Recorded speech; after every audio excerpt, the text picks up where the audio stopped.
Welcome to another episode of the Glacier Guys podcast. I'm your host, Joey Fernandez, and this week's going to be a solo episode as this is the conclusion of the Glacier Guys for now. I'm going to be talking about some White Sox specifically today. Nothing else really going on in the sports world, so yeah, let's just get straight into it.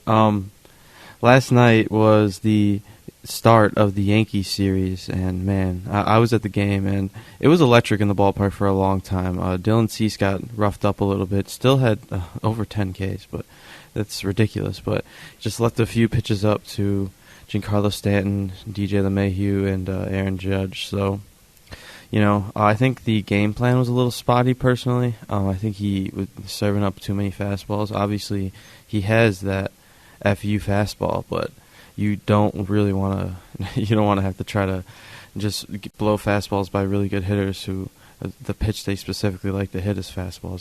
So he was getting a lot of swings and misses. I believe he had a 40% swing and miss rate, so that's really good. Obviously, so his stuff was very good. He just left a few out there, and the hottest team in baseball made him pay. So it's hard to be mad at him. It's hard to really be discouraged. It's going to happen eventually. Obviously, against a team like that, it's kind of tough to do.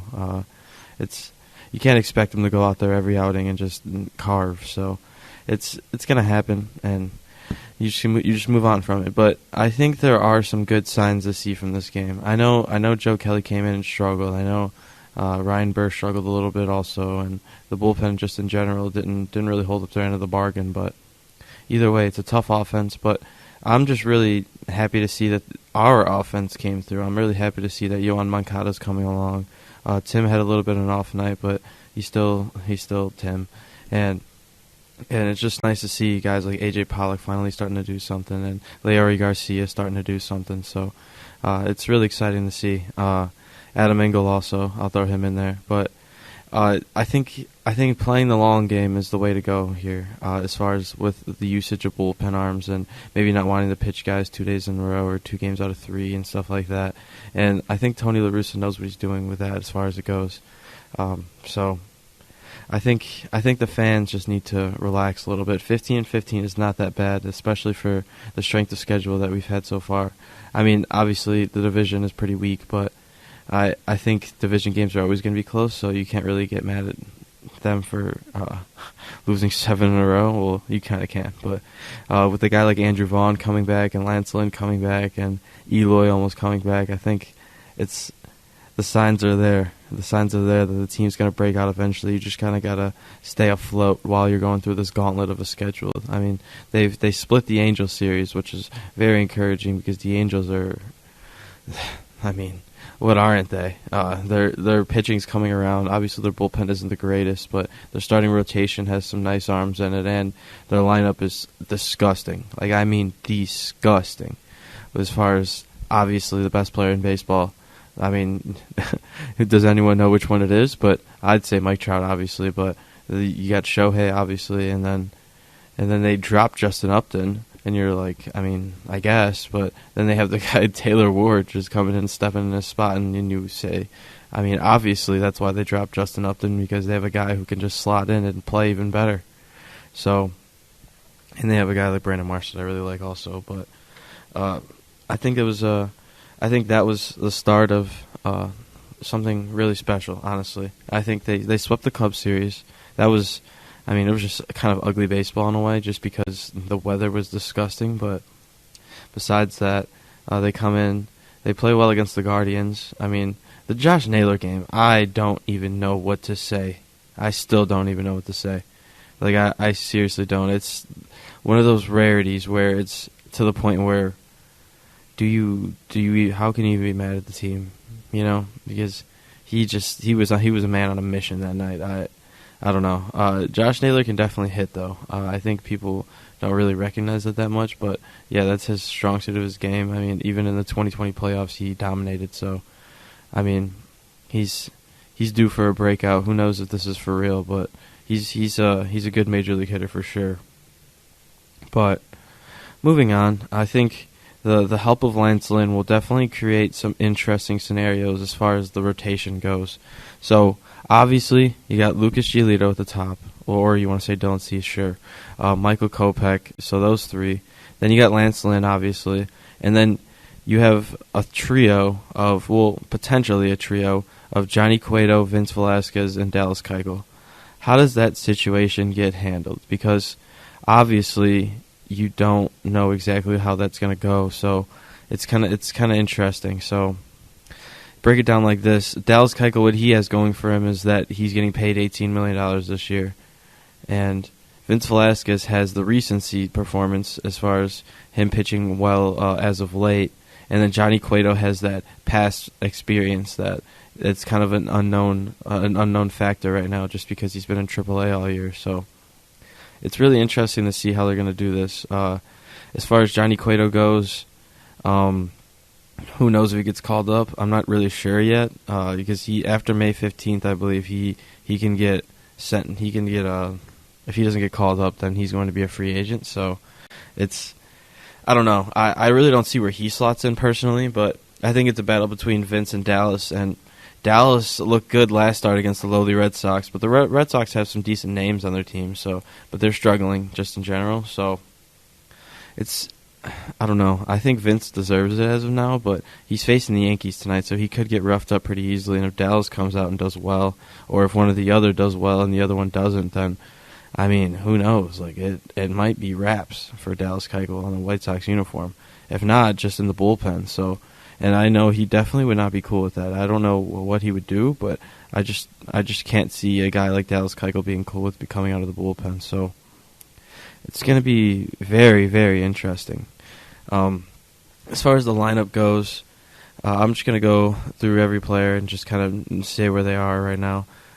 Tim Anderson is Tim Anderson. He's always going to be steady. He's always going to get his hits, and that's just kind of how it is. I mean, his defense has kind of been a little lackluster, but he's been picking it up lately, I think. Besides the Josh Naylor game, obviously, because he had 2 errors, but I don't expect that to stay. He's gotten a lot better ever since his rookie second year. So yeah, that's Tim. Moncada's Moncada. He's going to get on base. He's going to hit for some power. Hopefully the power surge comes back from 2019, but if not, if he goes back to 2021 form, then I'm perfectly fine with it. He was a really good player last year, so he's going to play some great defense. He's going to get on base. That's really what you want out of him. Josh Harrison, I mean, he's shown flashes of being that exciting player that you expected him to be, but he's still struggled overall, so hopefully he picks it up as the weather gets hotter and just as the team gets hot in general. Leori Garcia, I mean, Leori's Leori. He's never really going to hit all that much, but he's going to get some little dinky hits that is going to come up in big situations. And he'll hit a big home run every now and then. I'll give him that, but he's going to play some solid defense, and he's not supposed to play every day, so he'll be bouncing around the field as people get hurt because we're the White Sox, and that's just how it goes.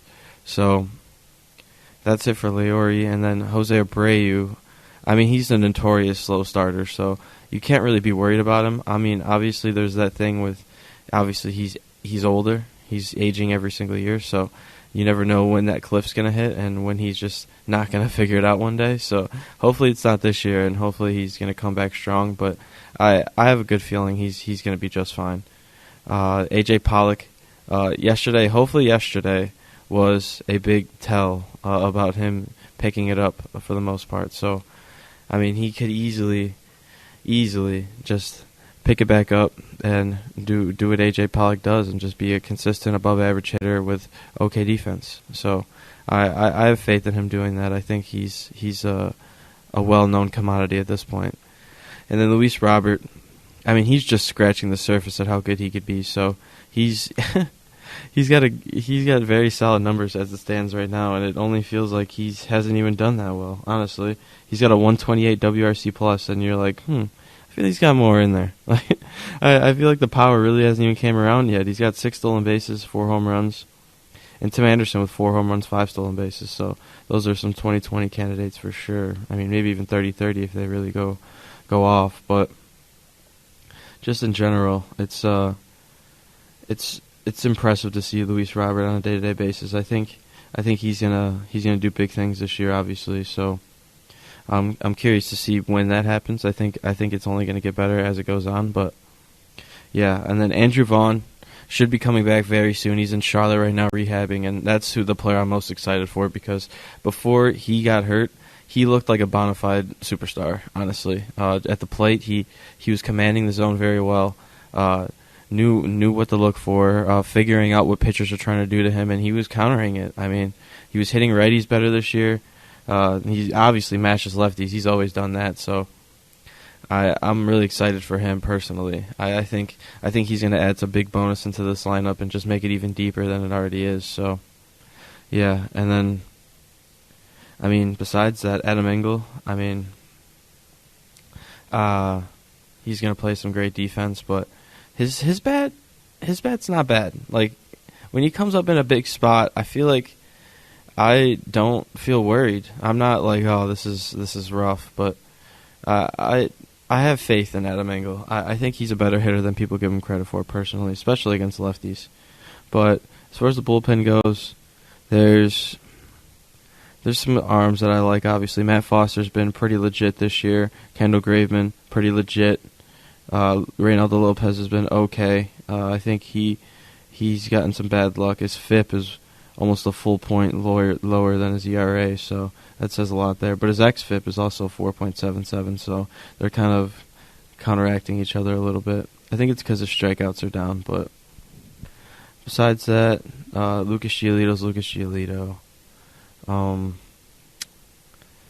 mean, the depth of the farm system isn't that great, so every time an injury happens, it kind of sucks. Like, it's kind of bringing down the team. As far as Liam goes, I'm not worried about him personally. He's going to give up some bombs. That's just kind of how he is. He's a fastball slider pitcher, and the fly balls are going to happen. So I'm not really worried about Liam. This stuff is still very lively. The slider's still very good. It's just if he can get it near the zone whatsoever. But I think he's fine. I think he was tipping pitches, honestly, before earlier in the year.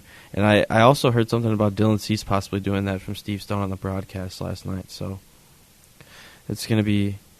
I'm curious. I'm very curious to see how that goes. But overall, pretty exciting. I guess that wraps it up. This is the last episode of the Glacier Guys podcast. You can access this podcast on the library's website, SoundCloud, YouTube, Apple Podcasts. And peace.